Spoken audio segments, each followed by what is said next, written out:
Hey everybody, welcome back to the show. This week we're making a South African variation on French fries called slap chips.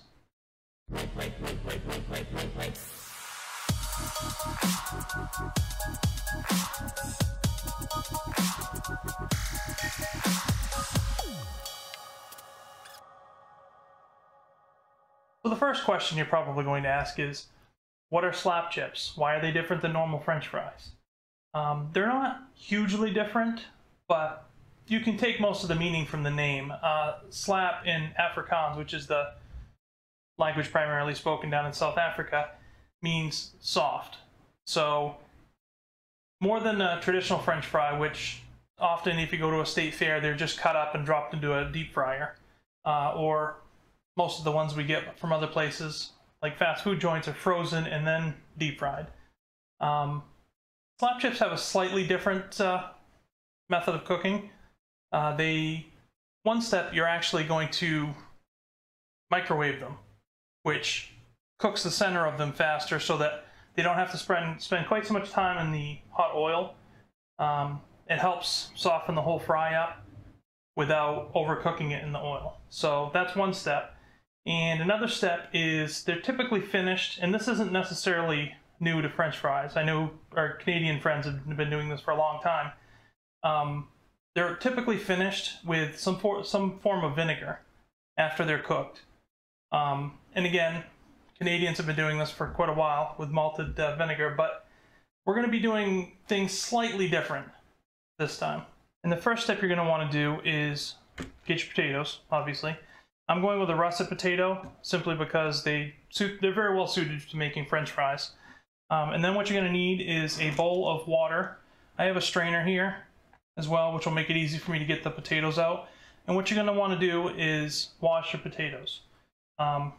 Never trust somebody else to say that they've washed your food before you bring it home. So I'm going to go ahead and get these potatoes out, put a couple of them here,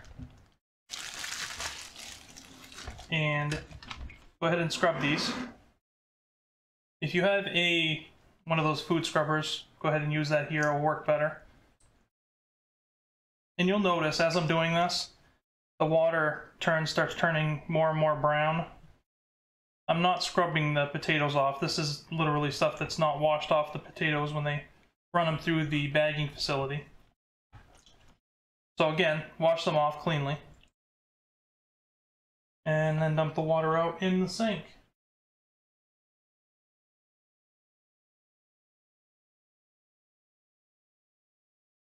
And the next step is obviously to cut these into French fry shapes. So you're going to want your potatoes, cutting board, sharp knife, and a bowl to put them in. We're going to add an additional step to this when these are not going straight into the oil. What I'm going to do is cut them up first in a bowl, put them in a bag, and then put them in the freezer. And the reason for that is because the freezer will break down the starch molecules in the French fries, starting on the outside first, and that will make the French fries much more crispy when you go ahead and deep fry them later on. I've already done a batch the night before, so you won't have to wait for that, but that's the process here, just so that you know. Now, you can go ahead and peel these potatoes any way that suits you. If you have one of those potato peelers or a vegetable peeler that you can use to get much closer to the flesh of the potato without wasting a ton of it, go ahead and use that. I'm just going to use a knife and just square it off, because I'm much more concerned with the shape than I am the amount of wasted potato. Also, I live in Maine, so more business for the potato farmers. And I'm just going to leave that squared off. That off to the side, go ahead and do the other ones.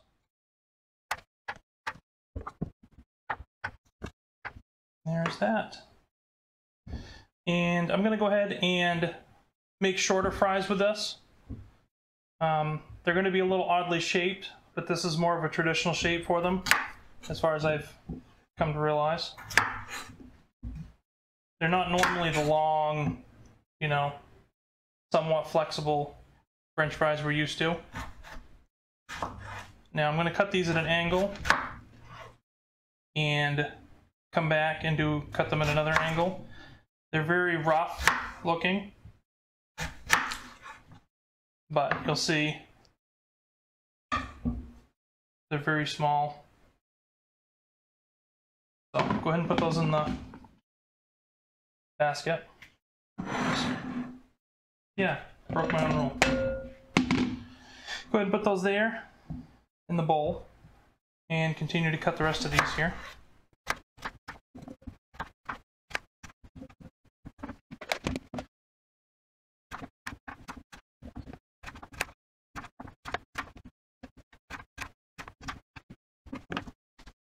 Once those are all cut up, you're going to want to go ahead and I skipped a step when I was cutting them up. You want to put them in that strainer, put it back in the bowl, because what you're going to do is soak these in water for about half an hour, and what that will do, you can kind of mix them around occasionally, but what that will do is that will help remove some of the extra starch and the liquid that's just sitting on top of them. And then you're going to want to pat dry them on paper towels or a towel to remove the excess water. Then what you'll do is transfer them to the bag. So I'm going to go ahead and show you that process. So first step, take a bowl of water, and again, I like to keep everything in the strainer.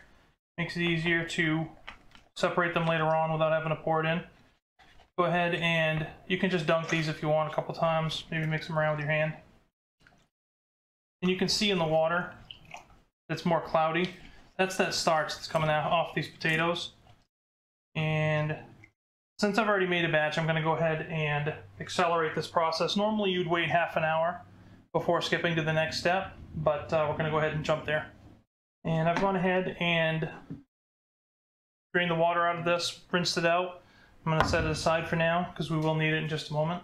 But then you go ahead and you spread these out on the paper towel. You're going to roll them around. You can even fold it up and kind of press down on them to get some of that moisture out. I wouldn't waste a ton of time on it, but try and get as much as you can easily. If anything's super damp, then go ahead and give it a little more attention, as you should. Alright, and there's that. And next we're going to go ahead and grab a freezer bag and open that up, put these potatoes in there. Again, this is the step that I've already done, so I'm just basically demonstrating here.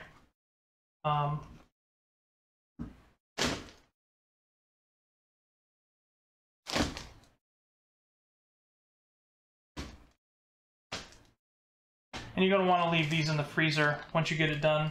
I'll put in here. Probably overnight, at least a couple hours. You want them to be fairly well frozen over, solid, so that you're sure that the temperature is doing its magic with the starch.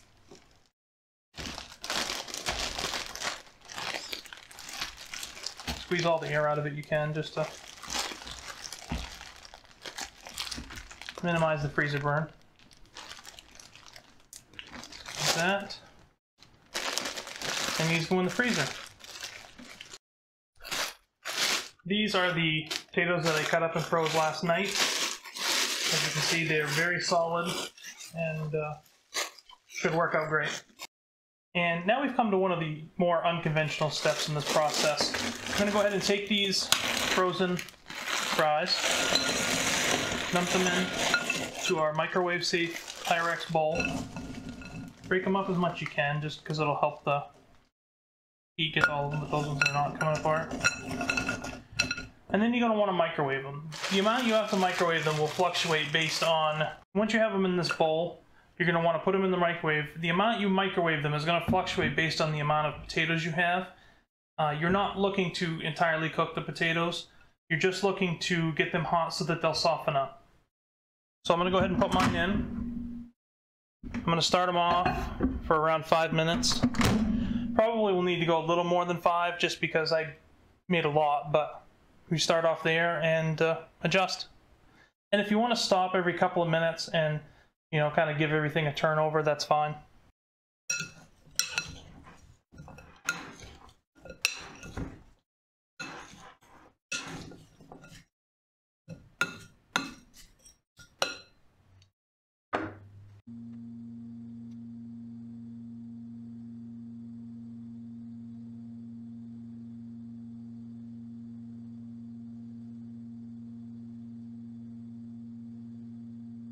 And this right here is what you want them to be like. You want them to have some flexibility, but you don't want them to, you know, devolve into a mush. You want them to be able to flex like this, be very soft. They're going to cook additionally in the oil, but you want them to be rubbery like this. This will keep the softness. And the next step you're going to do is to transfer these, just pour them into the strainer. See, we had this one here, and over our sink. And to drain all the liquid, there's some liquid as you can see in the bottom. And then rinse them off with cold water while they're in the strainer. And then pat and dry one more time with the paper towels. All right.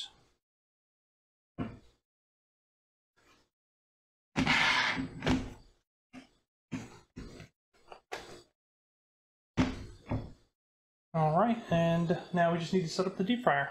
Okay, now we get to the fun part. There's a lot of different deep fryers out there, all the way from, you know, the Fry Daddy bucket style to, you know, the basket style, which this is. I purchased this because it's a lot easier to clean for me. It doesn't involve, you know, sticking electronics in water, which you almost have to do with the more traditional bucket style. So I'm going to go ahead and go through the options on this just to show you why I chose it, because this is the first episode I've done where I've been deep frying anything. This deep fryer has a couple of really cool features, which is why I chose it. It's not super expensive. I think it was 50 bucks, something around there. It has a viewing window that you can view what you're cooking through. Which helps if I lift it up, you can see through a little more. It also has a charcoal filter, which lets some of the air vent. It's still going to have some that vents around the edges. It's not perfectly sealed, but it's there. It came with the package. I didn't pay extra for it. So go ahead and lift this off, and I'll show you that I normally store all my, you know, the power plug and the basket handle inside, just for keeping track of it, and it keeps them from getting dusty. This coil down in here is obviously the part that does the work, I should say. It's got a couple of thermal probes down here that keep track of the temperature, so it's important not to break these thin wires. And for cleaning, you can just take this right here, this entire unit here, and just set it aside, and then take this basket out and put it in your sink and clean it with your basket and everything. So I'm going to go ahead and put it all back together in the right order.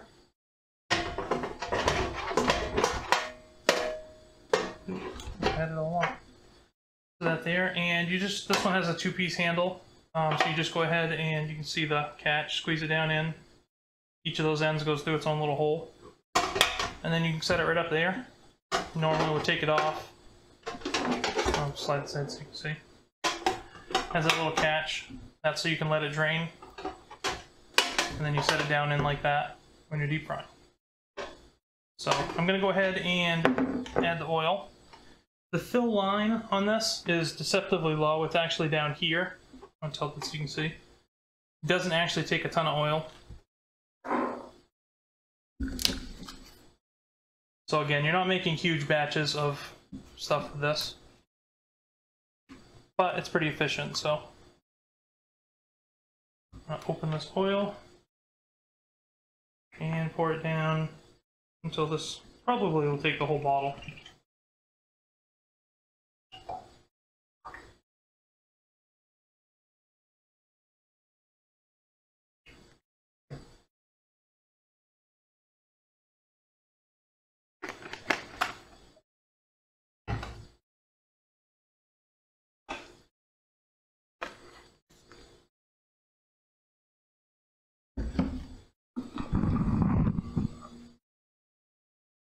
And then go ahead and plug this in as a magnetic. Eventually. There we go. Has a magnetic catch on the power cord, which a lot of appliances, kind of appliances do. That's so that if somebody catches the cord with something, that it won't sling the hot oil all across your kitchen. And as you can see, this is supposed to be set for onion rings, is the closest thing it has listed here for French fries. So we'll set that to 375.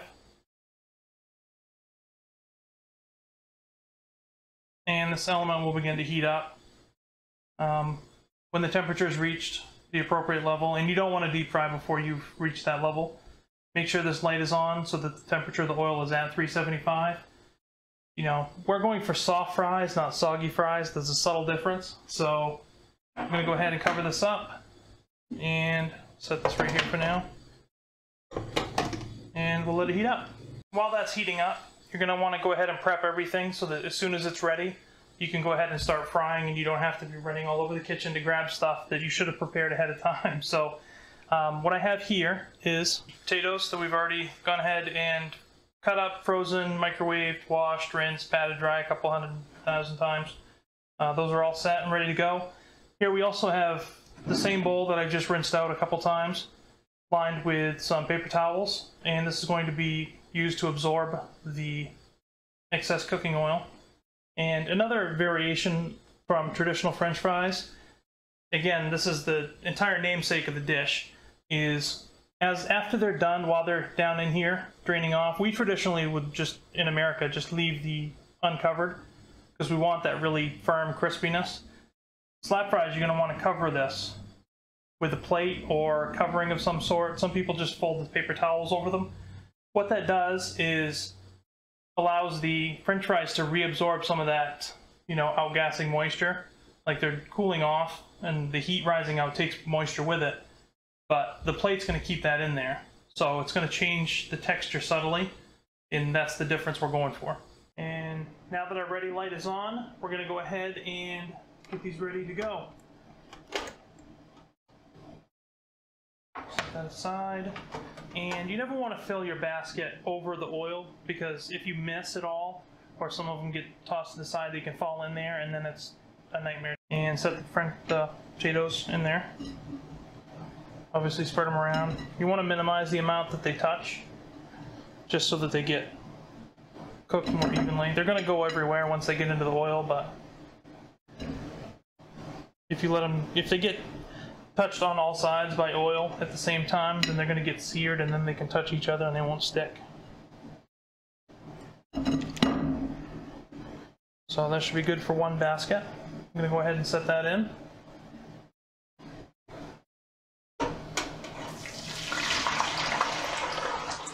Bring that. And let them go.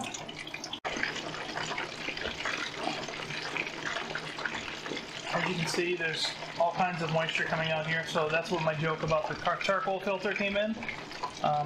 It's very hot, and generally speaking, you want to wait until the steam has gone down quite a bit.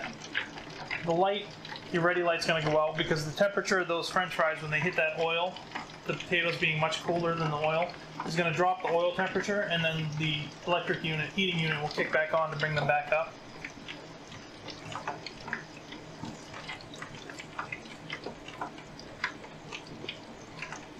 And go ahead and get your basket ready. Or basket. Your bowl with paper towels ready to catch them.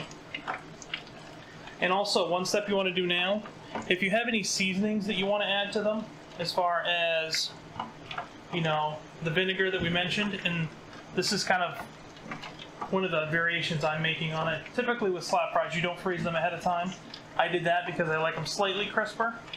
And then I'm also, instead of using traditional vinegar, I'm using pickle juice on these. So I'm going to use garlic salt, sprinkle it on a little bit after I've already had pickle juice. So I think the salt and the sour or the vinegar is going to go well together. Hot, so let's take a look at it.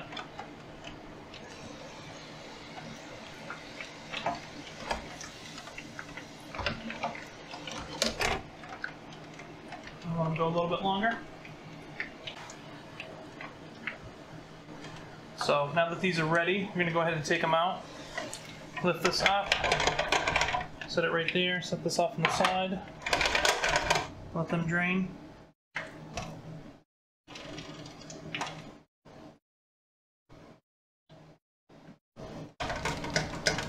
Shake. Again, don't bring the basket up above the deep fryer because the oil will go everywhere.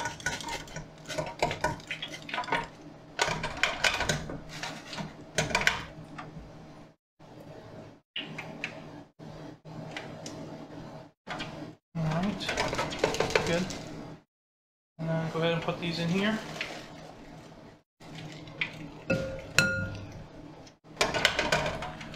As much as you can. Hit them with a little garlic salt.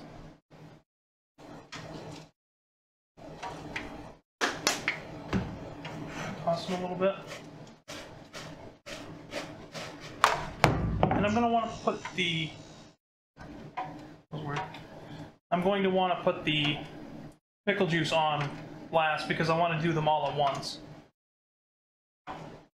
Because it's the only way to keep from adding some pickle juice, and then you add more that don't have the pickle juice added, and then you add more pickle juice, and then some of those are going to be really covered in pickle juice by the time you're done. So, and we'll go ahead and put the next batch in. Again, set this basket outside of the deep fryer, and we'll go ahead and put the rest of these in there.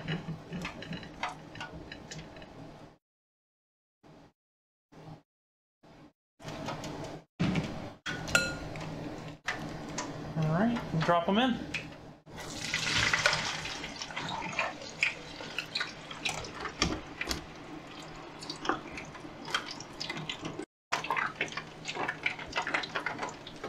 And another thing to note, when you're deep frying, you want the kind of the deep popping sounds that you're hearing on this, you want those to be completely gone. You want more of the high-pitched, like light bubbling on the surface sounds, because that's not going to toss the oil all over the place.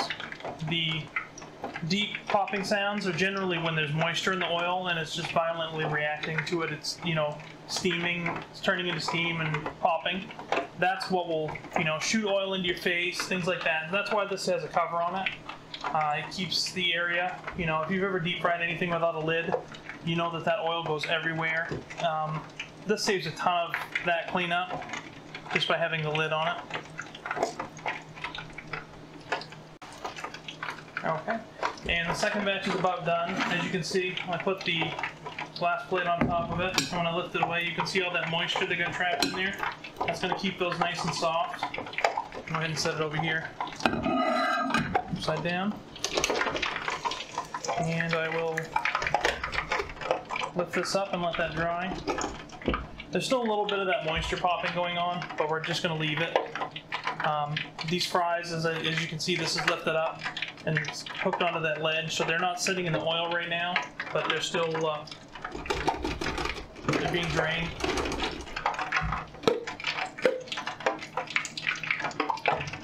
And as you can hear,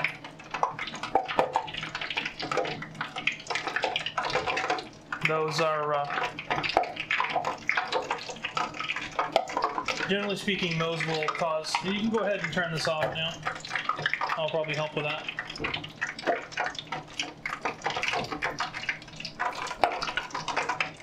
And since these aren't sitting in the oil, it's okay to leave it there. I'm going to go ahead and unplug this.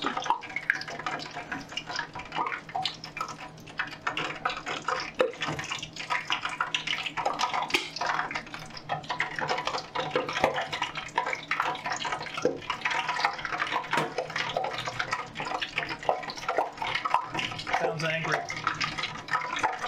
So angry. I guess maybe I'll give this another minute. Let that cool down.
now we're going to go ahead, since this seems to be persisting, I'm going to go ahead and take that lid off and get these in there,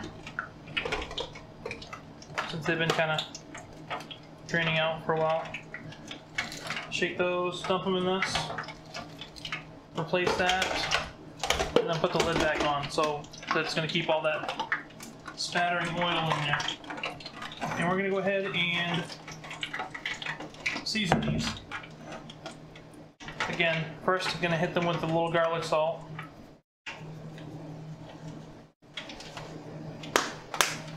And now, the next and most important step is this pickle juice. I'm going to go ahead and just drizzle a bunch on, so you guys can see.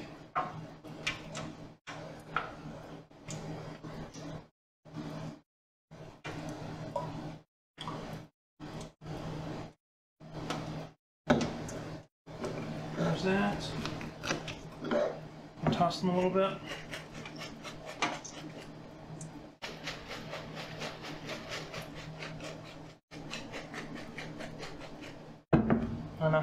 Give it up.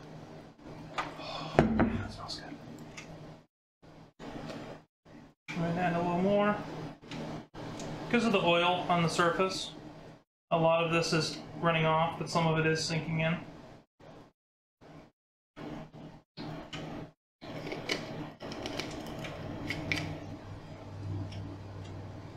Also dump the rest of it, a little bit left. Okay.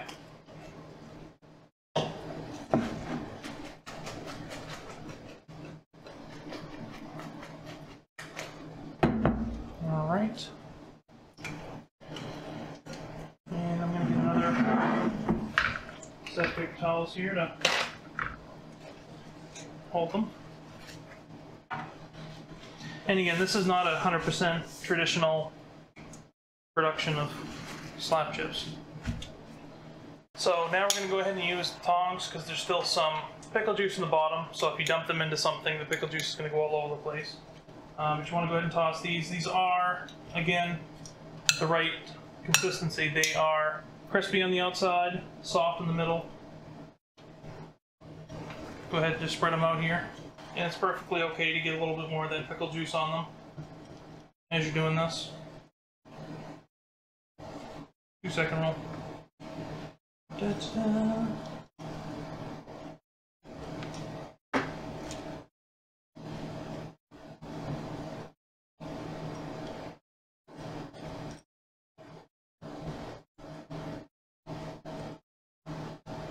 And I chose to do this because I really like dill pickle chips.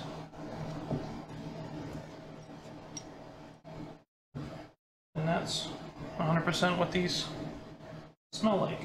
Now for the moment that I've been waiting for. I don't know about everybody else, but I'm going to go ahead and taste them. No, I don't want that one. I want this one.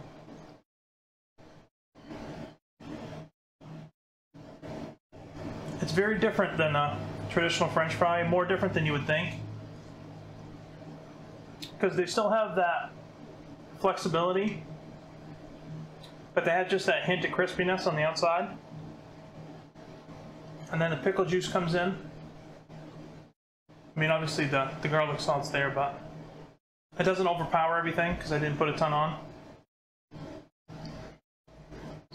They're very good. I definitely recommend giving these a shot sometime. It might take some trial and error to get the amount of time, you know, in the microwave right, the amount of time, where the amount of vinegar to put it on, and things like that. But once you get it right, they're very good. So I want to let me swallow this first so I can talk. And they're very, like you can see here. And that's all there is to it. I want to thank everybody for watching the episode, and definitely give these a shot. Try different variations of vinegar. You know, some people like malt vinegar, some people like balsamic vinegar, and they could all be really good. Now I'm going to go ahead and segue into a section which was supposed to be included in the last video, but I don't know. I have to fire my editor. But yeah, it's some of that sexy B-roll footage we're going to be calling food porn.